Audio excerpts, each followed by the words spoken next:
What's up, guys? So today I'm going to talk about DC training. DC training is actually known as dog crap training, DOGGCRAPP. That is the username of Dante Trudell from way back. He was on the Intense Muscle forums, the professional muscle forums. He's on quite a bit of the forums from way back. I think starting in 2002 is when DC really got popularized.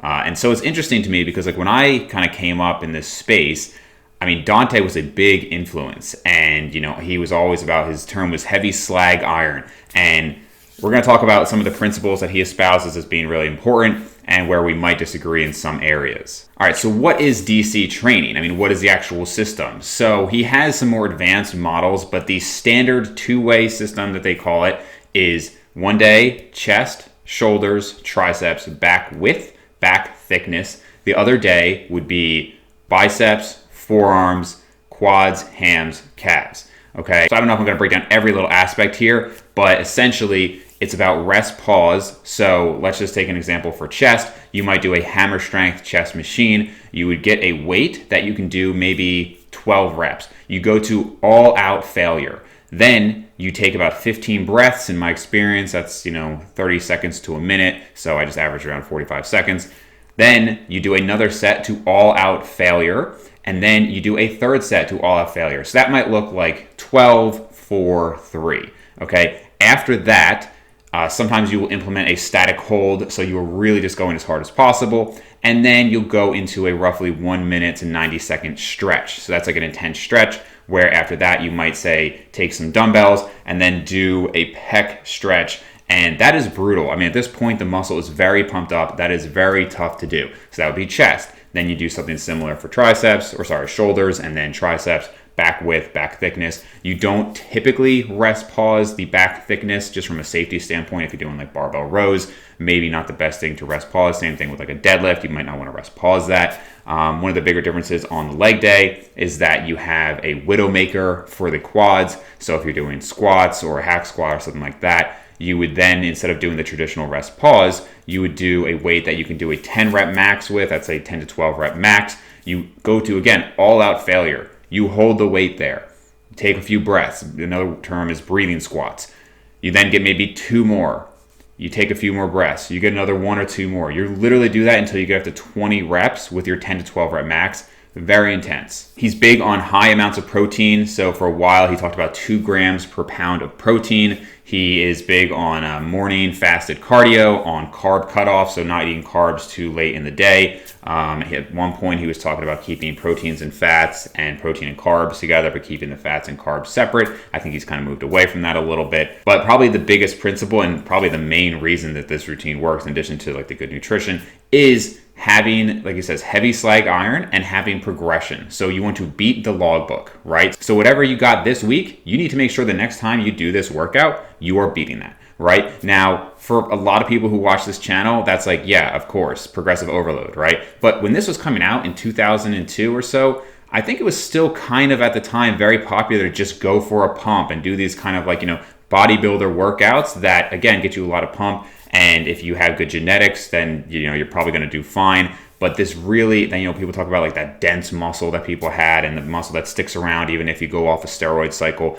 This was really helping those bodybuilders who were kind of misguided in that way. And I think that's why he had such a big impact. Also, I'll point out that, like I mentioned, there's an A workout and the B workout, but it's actually A1, B1, A2, B2, A3, B3, meaning that you actually have different workouts and different exercises, so you're rotating through them, and you're doing 3 workouts a week, so you're really rotating through everything every 2 weeks. So it'll be like Monday A1, Wednesday B1, Friday A2, etc. So it'll take you 2 weeks to get through everything, and then you repeat. And again, you want to make sure you're beating what you did last time. So what do I think about it in general? I mean, actually, I didn't do this routine until recently, because it was always touted as like, you got to be advanced and strong. And like for me, I'm not like a terribly big or super strong person. So I was like, well, am I really ready for it? I'm glad I tried it. I had done Scott Stevenson's Fortitude training, which Scott Stevenson was like a huge advocate of DC training for a while there.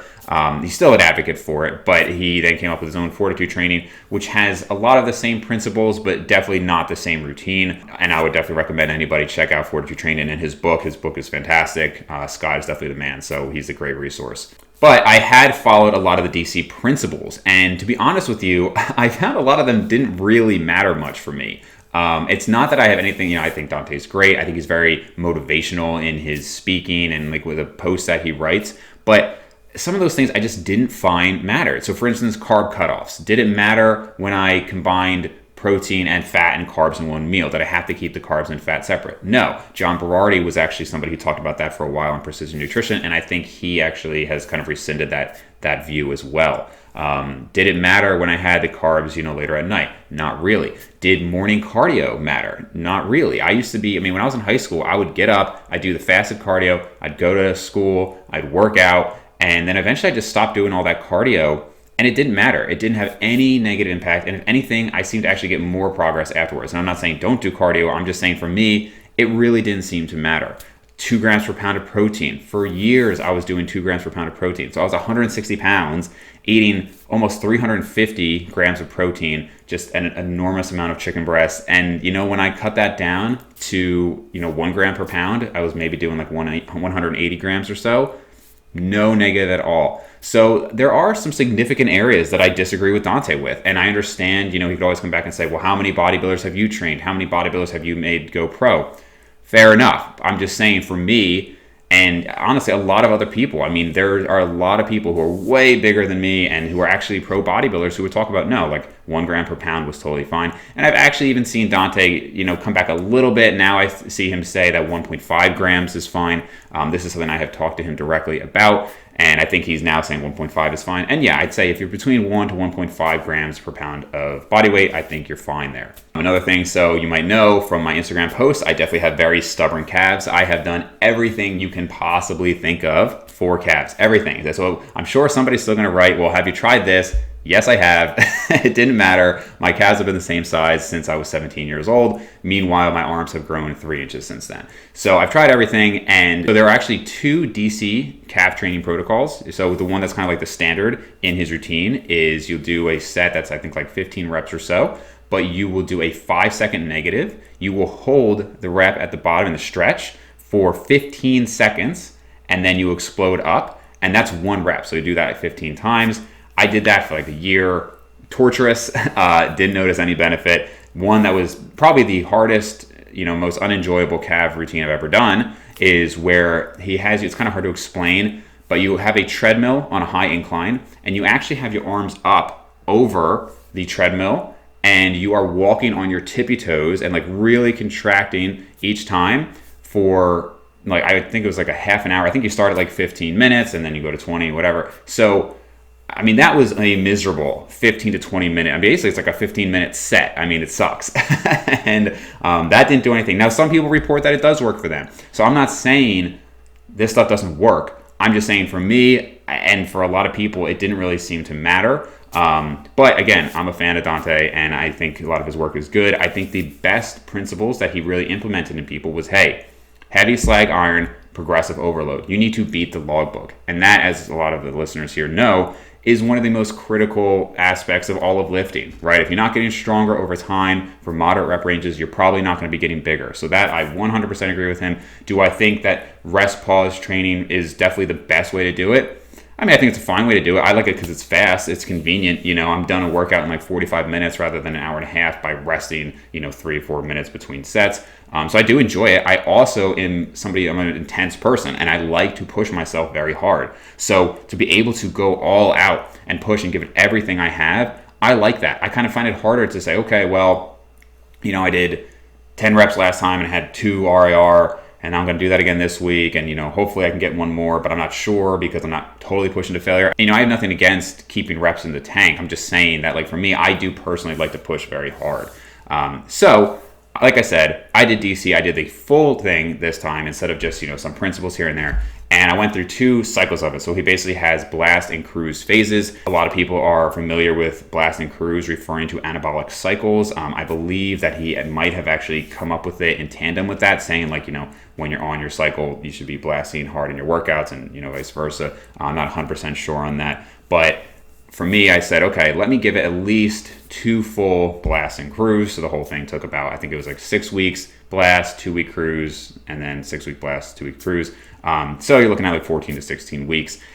Did I see much of any difference? No, I didn't. And the thing is, like, look, I've been lifting for 16 years at this point. Okay. I've done pretty much everything you can imagine. So, as I've said on other podcasts, and I seem to be saying this more than I hear other people say, is that, look, I don't think, I mean, yeah, if you just have a crap routine, is that going to hold you back? Yes. But as long as you have even like a reasonable routine that focuses on the correct things, I think eventually, if you're bulking up and then cutting down and bulking up over years and years, you're going to get to where you're going to get. Okay. You're going to eventually get near that limit for you, short of if you increase dosages of steroids and things like that. So for me, did I get to my kind of max potential as fast as possible? Probably not, but for the most part, I mean, I've been lifting since I was 13, 14 years old. I haven't really put on much size since I was, probably 24 or 25. That's pretty much, I've been about that same size. I've gotten leaner since then. I've had some slight PRs here and there for sure.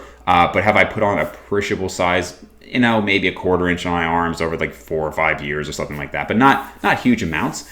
And at this point, even if you gave me the ideal routine that would have gotten me to this size the fastest, maybe in 7 years instead of 10 or 11 years, it still wouldn't make a difference now because I'm already there. So yeah, that's something to consider. It's like, if people's height can be affected by like malnutrition and stuff like that, but eventually, as long as it's not severe, you'll eventually catch up. But it's not like if you have ideal nutrition, you're just going to suddenly start growing more and you're going to gain 3 inches in height. Like there is a limit. Now, obviously, height and muscle growth is not the same thing. Pretty much once your plates are fused, you're more or less done growing versus obviously into adult age, you can grow muscle. I'm just trying to give an analogy that for the most part, once you've hit your maximum muscular potential, there's not really much you can do about it, hence the term maximum muscular potential. You're just kind of done. Now, am I saying I'm absolutely there? I couldn't do anything else? No, but I'm probably around there, okay, after this much time and really pushing myself. So, overall thoughts, I think DC training is a great system. I think it's a fun way to train. Personally, I enjoy it. I think it's a very intense way to train. I think Dante has a lot of wisdom to offer. And I think if you haven't done it, give it a shot or give Fortitude Training a shot. They're both great. Do I think they're anything magic? Obviously not. I just think a lot of the principles are really important for people who have come from kind of like the bodybuilding era of the magazines and this pump workout and things like that. He really focuses on the core ingredients to building an impressive physique and progressing over time.